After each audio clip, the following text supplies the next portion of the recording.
Welcome back another day another vlog.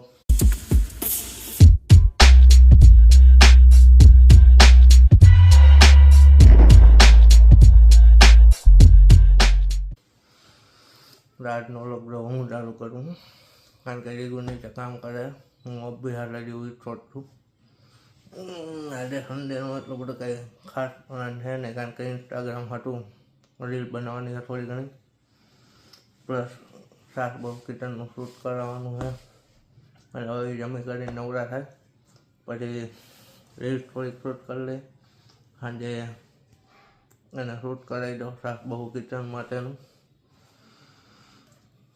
આજ રવિવારે એમનો જ નીકળી જવાનો અને બીજી એક જો વાત કરવાની હતી. હમણાં છે ને કંપનીમાં એક મારી ભેગો નવું જોઈનિંગ થયું છે. એ ભાઈ આવ્યા છે બનારસથી. બનારસમાં રહે છે અને એના મમ્મી પપ્પા બધા ત્યાં જ છે. હવે એ છોકરો એકલો અહીંયા આવ્યો છે. એકલો આવ્યો સ્ટોરી આખી કહેવામાં મારું કારણ જ છે ખાલી એને નથી રસોઈ બનાવતા આવડતી. રાજકોટ સિટીમાં પહેલી વાર આવ્યો ને જોઈનિંગ કર્યું. પહેલા દિવસે મારી ભેગું કામ કરવામાં રાખ્યો હતો એને.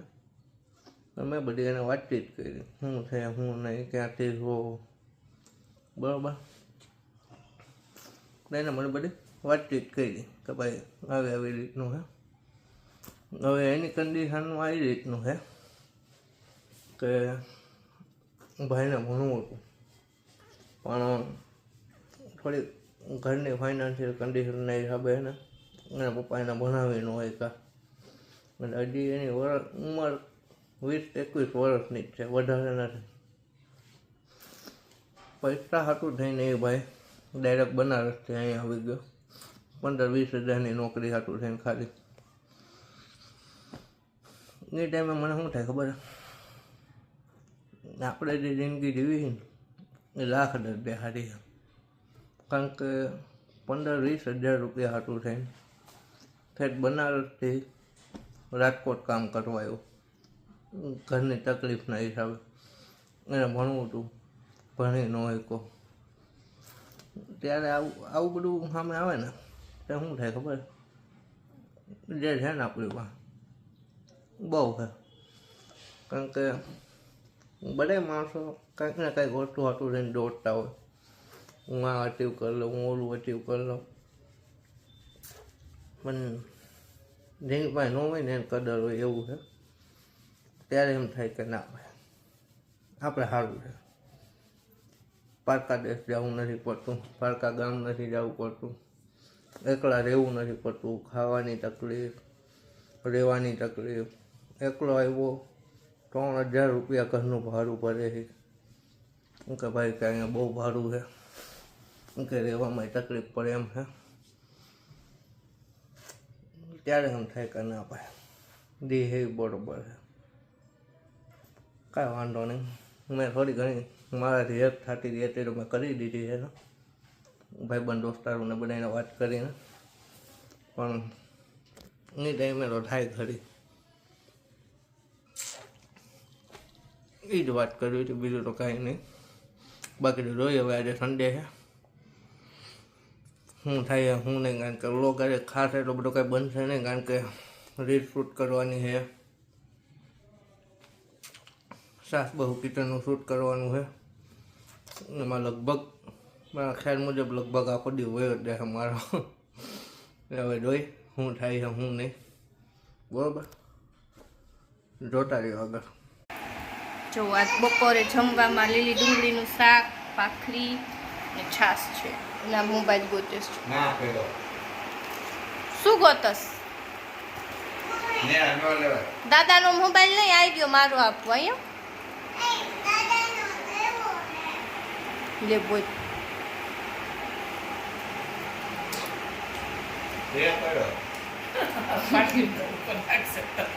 શું થયું યામી?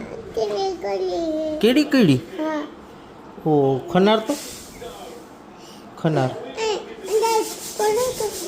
હા ખનારો ખનારો ખનાર હું ખંજાર જો બેઠા બેઠા કેવા કામ કરાવે. શું થયું તને? શું થયું? આમાં ખનાર ઈ નો લેવાય. એના નાટક જોવો તમને બતાવું.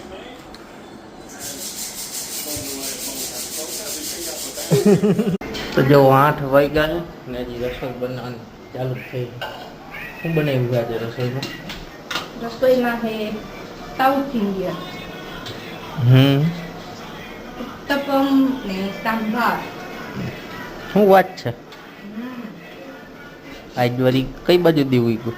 સન્ડે હે ને વળી તમે સંભળાવશો તમને સારું સારું ન ખવડાવ્યું. નથી જ ખવડાવ્યું હમણાં કેટલા ટાઈમ. હમણાં ફ્રી નહોતો ને કેટલા ટાઈમ. તો કેટલીક વાર? બસ હવે 5 જ મિનિટ. દાળનું જો તેલ મૂકી દીધું, સાંભાર વઘાર નાખું અને ઉત્તપમ ઉતારી દીધા, જમવા બેહાડી દે એટલી જ વાત. ફટાફટ બનાવી નાખ. એક વસ્તુ બતાવું જો આ યામી ગરોળી જઈને કેવું કરે. ગરોળી અહીંયા હે જો ક્યારની હેરાન કરે. કોણ શું હે? હે ક્યાં હે? ક્યાં ગઈ? એ રહી જો આ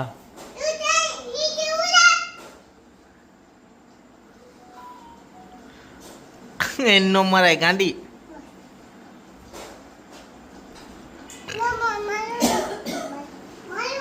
હાલે તું માર, તું માર, માર દે કે ભાઈ જા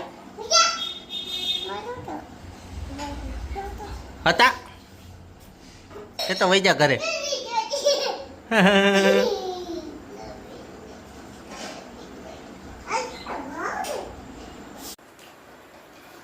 શું ખાસ?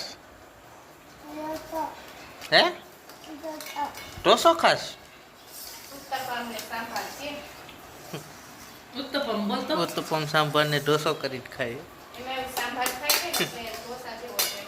હે બેન? ઓહો ઓહો, કોને બનાવ્યું? હે મમ્માએ બનાવ્યું? હે જોઈએ એનું છે. હા હા તું ખાઈ લે ભલે રે. ક્યાં હતી? કોની પાછળ હંતાણી હતી? ન્યા હંતાણી હતી. હે ખાઈ લે, ખાઈ લે ફટાફટ, ન કરી આવી જાહે. હા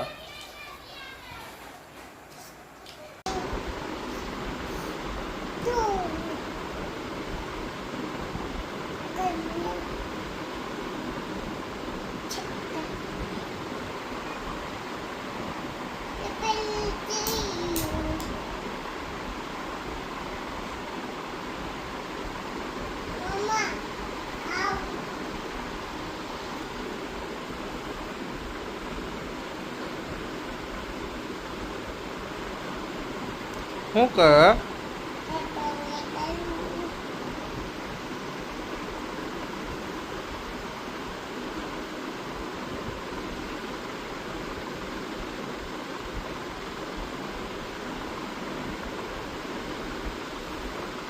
તો જો કંઈક આજનો અમારો સન્ડે આવો તો અને ફ્રી થઈ ગયા હી, પણ હજી હું ફ્રી નથી થઈ. આ બધા કપડાં હંકેલવાના હે. જો આખો બેડ ભર્યો હે તો કપડાં હંકેલી નાખી, પણ એના પહેલા બ્લોગનો એન્ડ કરી નાખી. આઈ હોપ કે તમને આજનો અમારો બ્લોગ ગમ્યો હશે. ગમ્યો હોય તો લાઈક કરી દેજો, શેર કરી દેજો અને સબસ્ક્રાઇબ કરી દેજો. બાય બાય કરતે. Bye bye. જા એના કારનામાં જો મીણિયા કરતાને ચાર્જિંગમાં મૂક્યો.